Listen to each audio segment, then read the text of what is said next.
I didn't even know trillionaires exist, or at least existed, considering most people on this list were alive many years ago. I'm your host Michaela, and today I'll be telling you the top 10 trillionaires who you didn't know existed. And make sure to subscribe if you aren't already, but now let's get started. Number 10, Genghis Khan. Genghis Khan was around from 1206 to 1227, and he was one of the most fearsome conquerors of all time. And by the end of his life, the Mongol Empire occupied a vast empire from Central Asia to China. Much of the wealth came from plunders, taxes, and control of caravan routes along the Silk Road, and provided the Mongols with valuable revenue. He owned 270,000 horses and purchased stone diamonds worth $1 trillion, and gold deposits weighing in at a whopping 2 million tons, totaling $11 trillion alone. Number 9, Elon Musk. As of November 2021, Forbes has named Elon Musk the richest man in the world.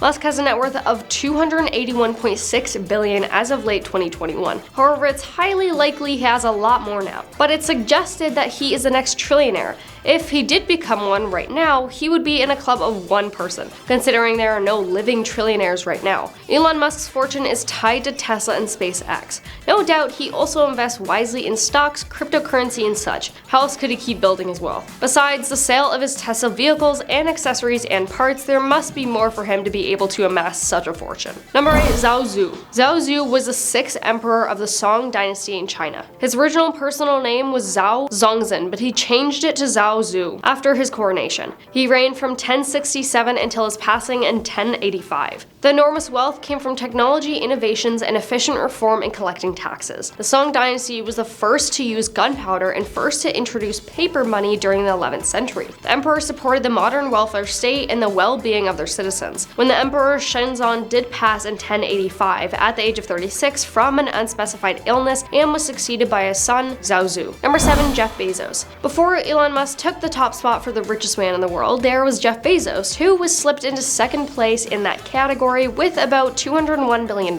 His wealth comes mostly from Amazon, which is probably the most popular and widely used retail online shop in the world. As with most wealthy people, Bezos likely makes smart investments in real estate and the stock market at least. It may not seem he has far to go to get back to first, but Elon Musk has certainly shown himself to be a fierce competitor. And with Elon recently buying Twitter, it's unlikely he will beat him out of that top spot. Number 6, Akbar the Great. The Indian emperor conquered hundreds of thousands of square miles of territory and ruled over much of the Indian subcontinent. Known as the Mongol Emperor from 1556 until 1605. He controlled around 25% of the world's GDP at the time, which would translate to a staggering $21 trillion today. The Mongols lived in a luxury rivaled only by the Bourbons of France, the Habsburg of Austria, the Romanovs of Russia, and the emperors of China. So impressed were the British by the wealth of the Mongols, the word Mongol entered the English language as a term to describe an all-powerful ruler of industry, films, or other endeavors. Compared to Elizabeth of England, the seat of power of the Mongol emperor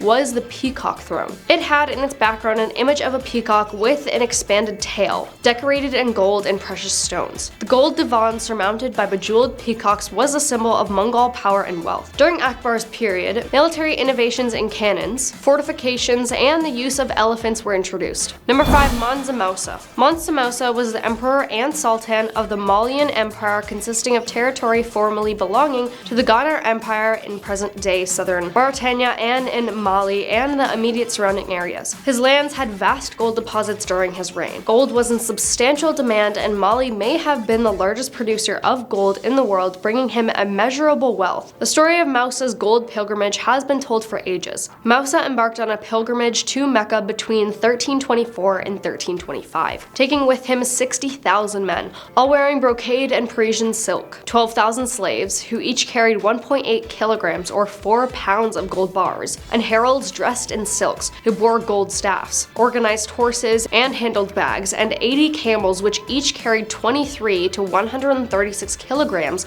or 50 to 300 pounds of gold dust. Musa provided all necessities for the procession, feeding the entire company of men and animals. Mousa gave the gold to the poor he met along his route. Mousa not only gave to the cities he passed on the way to Mecca, including Cairo and Medina, but also traded gold for souvenirs. Mousa's generous actions inadvertently devastated the economies of the regions through which he passed. In the cities of Cairo, Medina, and Mecca, the sudden influx of gold devalued the metal for the next decade. Prices on goods and wares greatly inflated. To rectify the gold market on his way back from Mecca, Mousa borrowed all the gold he could carry from money lenders in Cairo at high interest. This is the only time recorded in history that one man directly controlled the price of gold in the Mediterranean. News of the Malian emperor's city of wealth even traveled across the Mediterranean to southern Europe, where traders from Venice, Granada, and Genoa added Timbuktu to their maps to trade manufactured goods for gold. Timbuktu soon became a center of trade, culture, and Islam. Today, Mousa's palace has since vanished. The university, Sankor, and mosque now still stand in Timbuktu today. Number 4.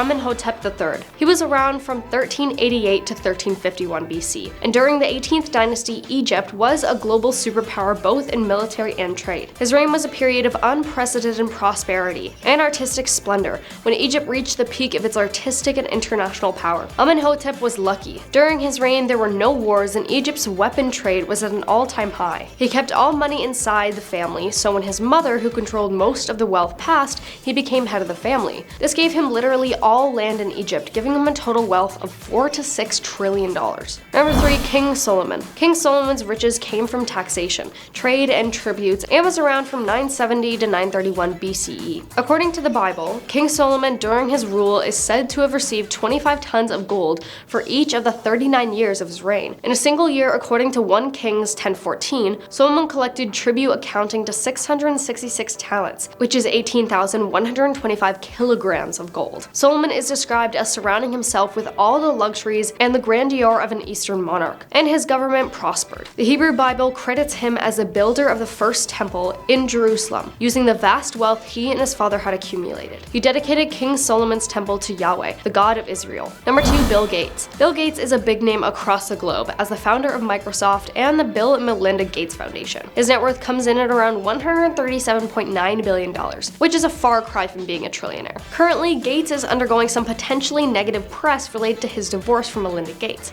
That said, together, their post-divorce donations have gone over $3 billion in the first quarter of 2022, so maybe he's next in line to be a trillionaire. And if you're wondering why no trillionaires are alive today, it's probably because of inflation.